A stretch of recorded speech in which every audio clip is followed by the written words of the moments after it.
Chapter 5 Cinque at the helm. The passageway to the Spaniard's cabin led past the cook's galley, whose door was swinging open. Celestino's empty hammock hung in the far corner. A night candle sputtered in a glass and threw lumpy shadows across the threshold. In his haste to be gone, the cook had overturned a water bucket. The water swished back and forth with every jerky motion of the ship as it plowed unguided through the sea. Antonio stopped at the galley door and looked back at the three armed men behind him. When they had started down the ladder through the hatch, Fulway had motioned the cabin boy ahead.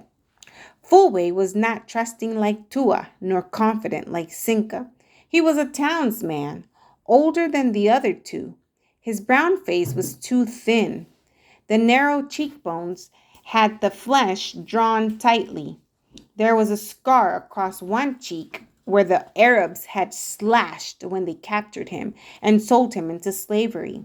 He was a sculptor as well as a maker of charms, and he held a clumsy sugar knife as though it were a sculptor's tool. At the end of the passageway was the closed door of the white men's cabin. Threads of light showed above and around the door. Confused sounds floated out. The men are awake. They have heard something. Cinque took a place close to the door and waited. At Fulway's prodding, Antonio called softly, "Señor?" "What the devil is it?" Montes answered, his voice thick and fuzzy with sleep. "I thought I heard a pistol shot." "A little mutiny, señor," Antonio said, with Tua's hand on his shoulder. "Mother of heaven!" Montes did not sound really disturbed. Mutiny? The voice of Señor Ruiz was sharper. "I never did like the looks of those yellow-haired foreign sailors. Ferrer was so sure he could manage them. Call the captain, boy. Tell him to come down here." "Why do you shout so, Pepe?" The older man could be heard shifting in his bunk. "Mutiny on shipboard is the captain's affair, not ours." "I've got 25,000 pesos worth of slaves on this schooner," Señor Ruiz answered Montes. Then he raised his voice to Antonio. "Call the captain, I tell you." "He cannot come. He is dead, señor," Antonio spoke in a cajoling voice. The three Africans waited patiently behind him. "The sailors, then," Ruiz shouted. "Send somebody." "They're all gone, and the cook, too." Antonio began to enjoy the effect his words were making. "It is not the crew that has made the mutiny, señores." Pedro Montes let out a squeal of alarm. "It's the slaves, you fool! Your precious blacks! Lock the door. Push that chair against it. Pepe, we're going to be killed. That boy is not alone." "You are right, señor." Antonio came closer to the door and spoke through the keyhole. "Cinque is here, and Tua, and the one they call Fulway. They want to sail the Amistad back to their own country. They want you to show them how to sail a ship. They bid me say they are here peacefully to have palaver with you." "Palaver the devil!" Ruiz snorted. "They say they will show you the way by the sun," Antonio continued. There was a tumult in the cabin.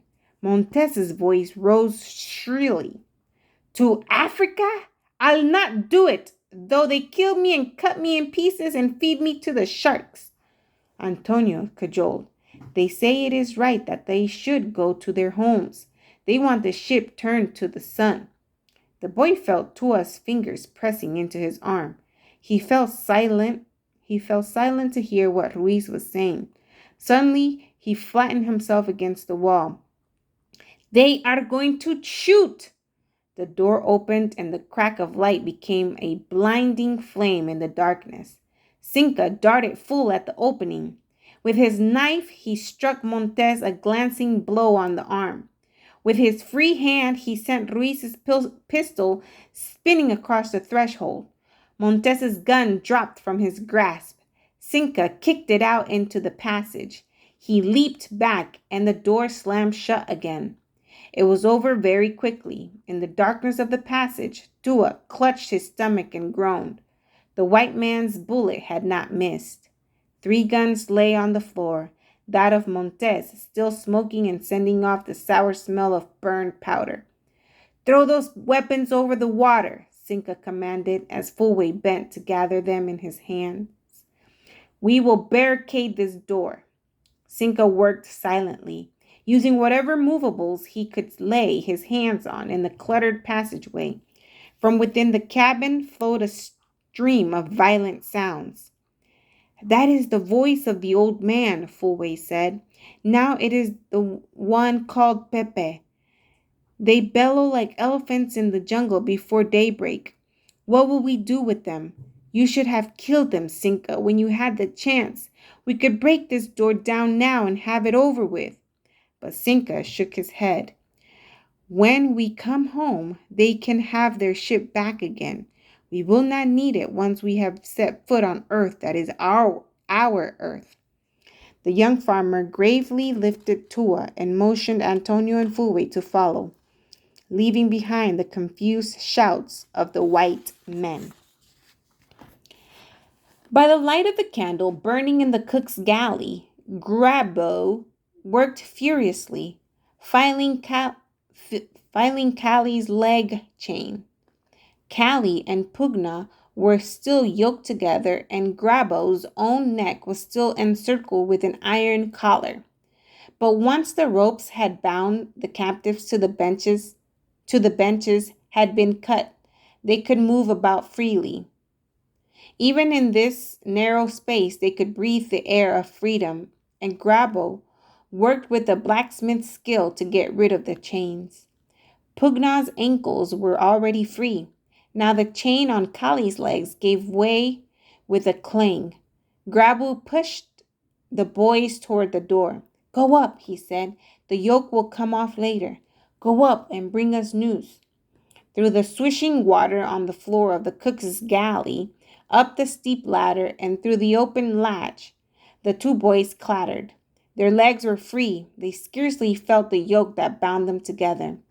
On deck, the night had given way to the gray and purple dawn light.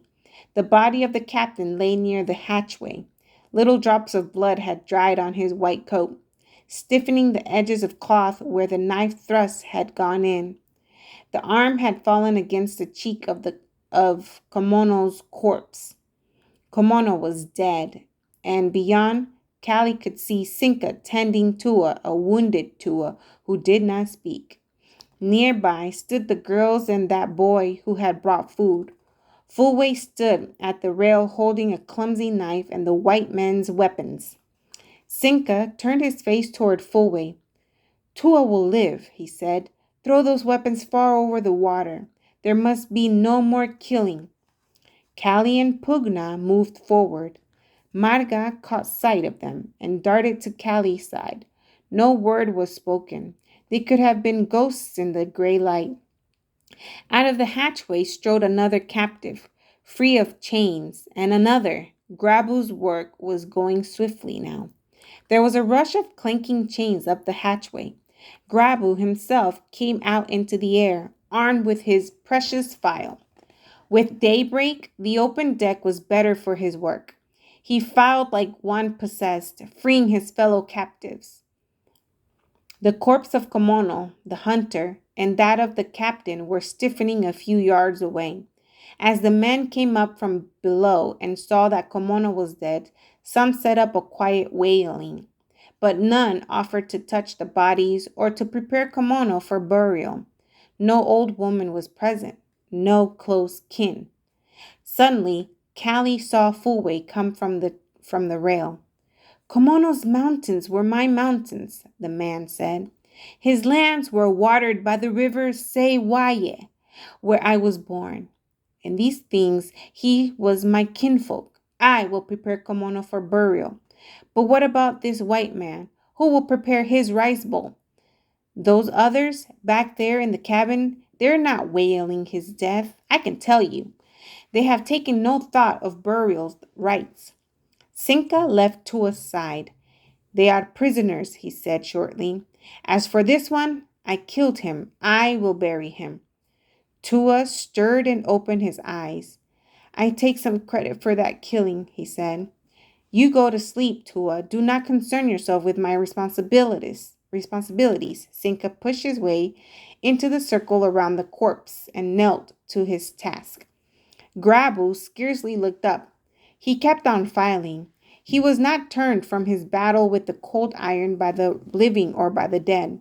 He beckoned Kali and Pugna to come closer and began freeing the boys of their yoke. We shall need you, he said. Nimble feet will be needed to climb up the ropes to those tall posts called the masts. Because Grabu was a blacksmith, he had also been a traveler. A worker in iron must go far seeking metal. In the 40 years of his lifetime, he had crossed deserts and rivers and had seen the boats of white men on wide waters.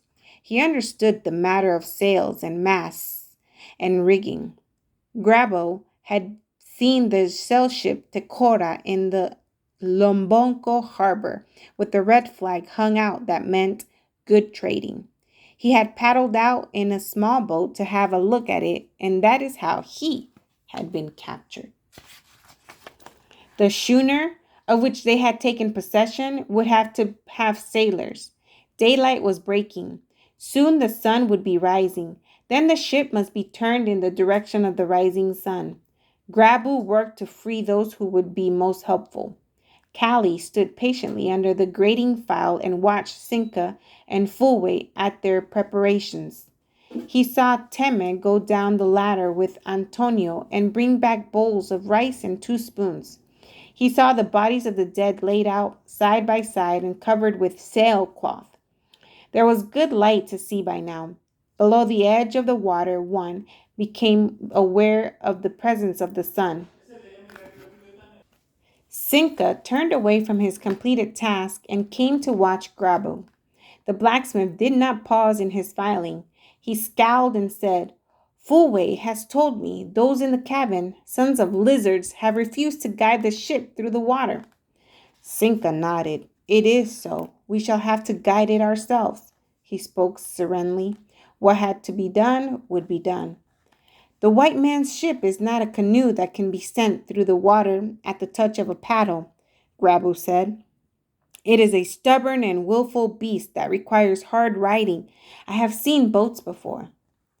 I know, Cinque answered. Give over the filing to some of the others. You alone know about boats, except what I have learned watching the yellow-haired sailors when I was chained to the deck. We have to turn the front end of the boat to the sun, Grabu. We must face the rising sun. There were a dozen outstretched hands for the file. Grabu gave it into the care of a young man called Bao and showed him how to hold the tool so it would bite through the iron. Then he strode off with Cinque to the back of the vessel where the tiller rope was lashed to the helm. Some followed the 2 men to the bow of the ship, but others remained, waiting their turn to be freed of chains or staring down at the bodies of the dead. Antonio was one of these last. He would have liked some share in the burial rites of his master, but he did not know what to do about it. The ceremonies of the Africans held no meaning for him, and the customs of the Spanish world into which he had been born a slave were almost as meaningless. Yet, when he saw the body of Ramon Ferrer with the knife gone out, Antonio had a desire to perform some rite of farewell. He started uncertainly to make the sign of the cross, but there was no one to say whether this was right or appropriate. So he let his hand fall to his side again. The sailcloth covering had blown off the captain's face. The staring eyes were closed now. Ramon Ferrer's face looked gray like stone. There was one thing Antonio could do that had never failed to please his master. The boy's eyes searched out a clear spot on the deck. His right arm swept upward, then curved down in a wide half circle. His head and shoulders swayed forward and he turned a perfect cartwheel. Then another and another. The captain was always very fond of cartwheels. The Africans watched. Their gaze followed Antonio's movements with curiosity. The wailing was hushed, and in the stillness, Fernie laughed. Fernie, the little frog, the gay one. A wave of uneasiness swept over the boatload of freed men. Someone had laughed. In all the weeks since they had been torn from their homes, not a laugh had been heard among them. They stood rigid at the sound of the laughter, but no cloud came to darken the morning sky. The surf that beat against the sides of the white man's ship did not rise to engulf them. Nothing happened to forbid a child's laughter. Point the boat homeward toward the sun. A child has laughed. It is this to be free.